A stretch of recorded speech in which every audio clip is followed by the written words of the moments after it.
जय श्री श्याम, हारे के सहारे की जय हो। दोस्तों, आज मैं आप लोगों के साथ एक महिला की कहानी शेयर करूंगी, जिसे सुनकर आपकी आंखों में आंसू आ जाएंगे। आप श्याम बाबा पर विश्वास करने लगेंगे।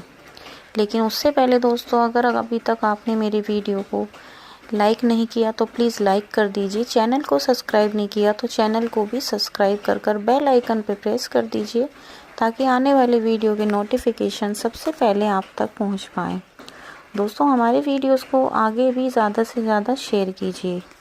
तो चलिए दोस्तों, वीडियो में आगे बढ़ते हैं। आज की कहानी मुंबई से है, जिनका नाम सीमा है। मुंबई के एक छोटे से शहर झुग्गियों में ये सीमा रहती हैं। सीमा जी बताती हैं कि सीमा जी के माता पिता ने उनको ज़्यादा पढ़ाई नहीं करने दी थी। उनको सिर्फ 7वीं क्लास तक ही पढ़ाया गया था, जिस वजह से वो पढ़ाई आगे नहीं कर पाई, क्योंकि वो एक बहुत ही ज़्यादा गरीब परिवार से हैं। उन्होंने पढ़ाई भी म्यूनसिपालिटी के स्कूल से ही की थी। आगे उनको पढ़ाई जारी रखने के लिए पैसा लगाना पड़ता, जो कि उनके माता पिता पे नहीं था। और उनके परिवार में ऐसा मानना था कि लड़कियों को ज़्यादा पढ़ाना ठीक नहीं है। उनके भाई कहने लगे कि ज़्यादा पढ़ाकर करना क्या है, इतना तो आ ही गया कि लेटर वगैरह लिख सकती है, अब इसके लिए एक अच्छा सा रिश्ता देखकर इसकी शादी कर दो। माता पिता ने अपनी बेटी की शादी करीब 14 साल की उम्र थी इनकी, सीमा जी की 14 साल की उम्र में ही उनके लिए लड़का देखकर उनकी शादी कर दी। उनके मम्मी पापा ने लड़के वालों से वादे किए थे कि हम ये सामान तुम्हें देंगे, पर पैसे ना होने की वजह से उन्हें वो सामान नहीं दिया। जब सीमा जी ससुराल पहुंची शादी होकर, तो उनकी सास ने उन्हें ताने मारने शुरू कर दिए कि तेरे पापा ने तो कहा था हम फ्रिज देंगे, टीवी देंगे, ये देंगे, वो देंगे, उन्होंने तो कुछ भी नहीं किया। मेरा सोने जैसा लड़का मिट्टी के भाव बिक गया। उनकी नज़रों में ये था कि उनका बेटा सोने के भाव है, और उनकी बहू के साथ उन्हें मिट्टी के मोल उसको बेच दिया। उनका ये कहना था। वो रोज़ इन्हें ऐसे ही ताने मारती रहती। फिर 2 साल बाद उनको एक बेटा हुआ। बेटा होने के बाद उनकी सास को बहुत खुशी हुई। उन्होंने वो ताने मारने बंद कर दिए। उन्हें लगा कि चलो, कम से कम मुझे ये ताने तो सुनने को नहीं मिल रहे। अब मैं इन तानों से तो बच गई, क्योंकि उनको ये था कि बेटा होना बहुत बड़ी बात है। उनको एक बेटा ही चाहिए था। वो चाहती थी कि लड़कियां कभी पैदा नहीं होनी चाहिए, इसलिए उन्होंने उन्हें ताने मारने बंद कर दिए। पर वो बताती हैं कि ये सब उनकी ज़िंदगी में कुछ ज़्यादा दिन तक नहीं चला, बस थोड़े ही दिन के लिए उनकी ज़िंदगी में ये सब चला। फिर एक दिन वो अपने बेटे को लेकर अपने मायके जा रही थी। उनके साथ रास्ते में बहुत बड़ा हादसा हो गया। एक ट्रक से उनका बहुत ही बड़ा भयंकर एक्सीडेंट हो गया, जिस वजह से उनके पेट में बहुत ज़्यादा चोटें आई। जब उनकी आंखें खुली तो उन्होंने अपने आप को हॉस्पिटल में पाया, और उन्होंने देखा कि उनके पूरे शरीर में, उनके पेट में, नाक में, चारों तरफ उनके पाइप डले हुए हैं। फिर उनकी सास उनसे मिलने आई। उनकी सास ने उनको कहा, उनकी सास ने ये तक नहीं पूछा कि तुम कैसी हो कैसी नहीं हो। उनकी सास ने कहा, मुआवजे के पैसे जो भी तुम्हें मिलेंगे, एक्सीडेंट के मुआवजे के पैसे मिलते हैं, वो पैसे तुम मुझे दोगी, नहीं तो तुम्हें मैं अपने घर में कभी नहीं आने दूंगी। उन्होंने ये तक नहीं सोचा था कि इसकी क्या हालत है। उन्होंने ऐसा बोलकर वो वहाँ से चली गई। तब सीमा जी ने कहा कि ठीक है माँ जी, जो भी पैसा मिलेगा मैं आपको दूंगी।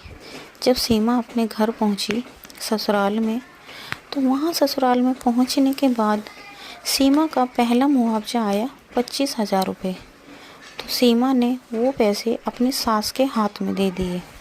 उनकी सास तो बहुत खुश थी। अब वो पैसे जब ख़त्म हो गए, फिर से उनकी सास ने उन्हें ताना मारना शुरू कर दिया। फिर कुछ महीनों बाद वो फिर से प्रेग्नेंट हुई। तो वो कहती थी कि भगवान, मुझे एक बेटी और दे दो। तो उनकी सास ने उनका अल्ट्रासाउंड कराया। अल्ट्रासाउंड में डॉक्टर ने बताया कि ट्विंस हैं। उनकी सास कहने लगी, ये तो बता दिया ट्विंस है, लेकिन ये नहीं बताया लड़के हैं या लड़की है। अब तो इसकी लड़की ही होगी। इसने भगवान से लड़की मांगी है तो लड़की ही होगी। उन्होंने सीमा जी के साथ जोर ज़बरदस्ती करके वो अबॉर्शन करा दिया। उन्होंने कहा अगर तुमने अबॉर्शन नहीं कराया तो मैं तुम्हें इस घर में रहने नहीं दूंगी। सीमा जी ने ना चाहते हुए भी अपना अबॉर्शन करा लिया।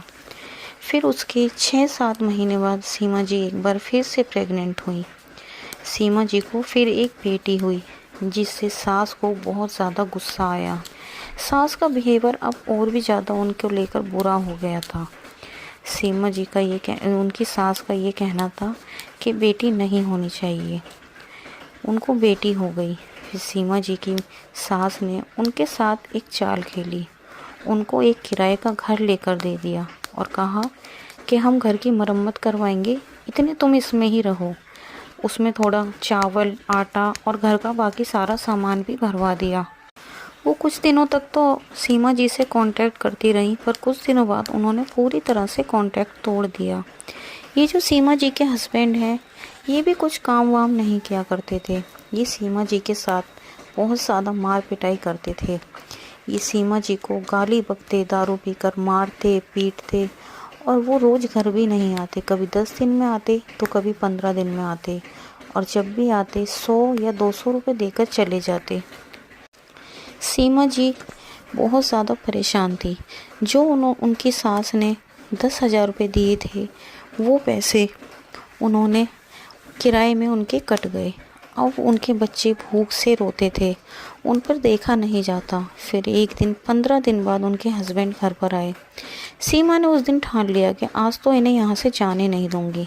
उन्होंने हट कर लिया और अपने पति से कहने लगी कि आज मैं तुम्हें यहाँ से जाने नहीं दूंगी। आज तुम देखो ये बच्चे कैसे रोते हैं, कैसे भूख से तड़पते हैं। मेरे पे इनकी भूख नहीं देखी जाती।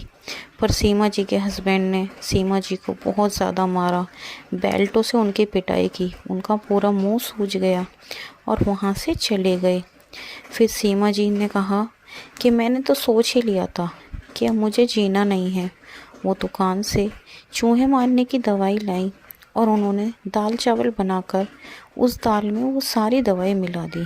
उन्होंने सोचा कि ना मैं जिंदी रहूँगी, ना अपने बच्चों को ज़िंदा रहने दूँगी। लेकिन फिर वो जैसे ही वो खाने लगी, फिर उनके मन ने गवाही नहीं दी। वो सोचने लगी अगर मैं मर गई, मेरे बच्चे रह गए, तो इन्हें कौन देखेगा, इन्हें कौन पालेगा, और अगर ये मर गए तो मैं इनके बिना कैसे जाऊँगी। फिर सीमा ने वो दाल चावल ना अपने बच्चों को खिलाए, ना खुद खाए। सीमा जी रोते रोते ऐसे ही सो गई।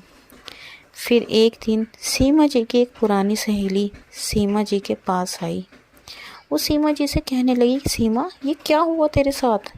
सीमा ने सारी परेशानी बताई। जब भी उनकी सहेली ने कहा, तो चिंता मत कर, तेरा कोई नहीं है ना, श्याम बाबा का नाम ले तू, वो हमेशा तेरा साथ देंगे। सीमा ने पूछा कौन है ये श्याम बाबा। तो उनकी सहेली ने सारी बात बताई और एक फ़ोटो सीमा जी को लाकर दी। फिर सीमा जी ने श्याम बाबा की पूजा करनी शुरू की। श्याम बाबा के मंत्रों का जाप करना शुरू किया और रोज़ बाबा से प्रार्थना कर दी कि बाबा सब कुछ ठीक कर दो, मेरे बच्चे घर में भूखे रहते हैं, मुझसे देखा नहीं जाता, मेरा पति मुझे नहीं देखता, बाबा कुछ करो। फिर एक दिन बाबा ने आखिरकार सीमा पर कृपा करी दी। जो सीमा जी के दूसरे मुआवजे के पैसे आने वाले थे, वो पैसा सीमा जी का मुआवजे का दूसरा पैसा आ गया, जो सीमा जी के हाथ में आया। और वो इतनी रकम थी कि सीमा जी अपना घर खरीद सकती थी।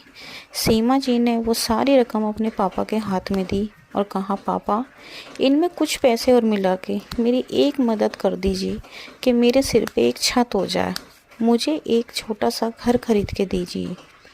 तभी सीमा के पिता ने उसमें थोड़े और पैसे मिलाकर वहीं पर एक छोटा सा घर सीमा को लेकर दे दिया। सीमा ने श्याम बाबा को धन्यवाद बोला और कहा, बाबा आपके आशीर्वाद से मेरे सिर पर छत तो आ गई, पर अब मैं अपने बच्चों का पेट कैसे भरूंगी। फिर सीमा की उसी सहेली ने सीमा से कहा कि सीमा तू हिम्मत मत हार, बाबा ने तेरे लिए और भी रास्ते खोले हैं। सीमा की सहेली ने सीमा को एक काम बताया। सीमा ने वहाँ पर नौकरी करनी शुरू की, जहाँ पर उस टाइम उनको तनख्वाह सिर्फ मिलती थी 5,000 रुपये। सीमा ने वहाँ पर काम करना शुरू किया। उनका बेटा 6 साल का हो चुका था और बेटी 2 साल की थी।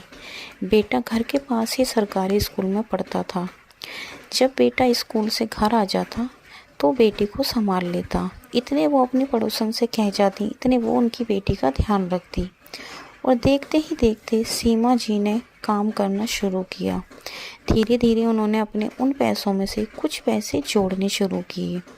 फिर सीमा जी ने अपना खुद का एक छोटा सा सिलाई का काम खोला।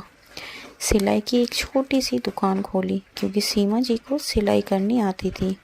अब उन्होंने कपड़े सिलने शुरू कर दिए घर से ही। देखते ही देखते सीमा जी का काम इतना बढ़ गया कि उन्होंने वो छोटी सी दुकान एक बड़े बुटीक में बदल ली थी। और आज श्याम बाबा की कृपा से सीमा जी की ज़िंदगी बहुत अच्छी चल रही है।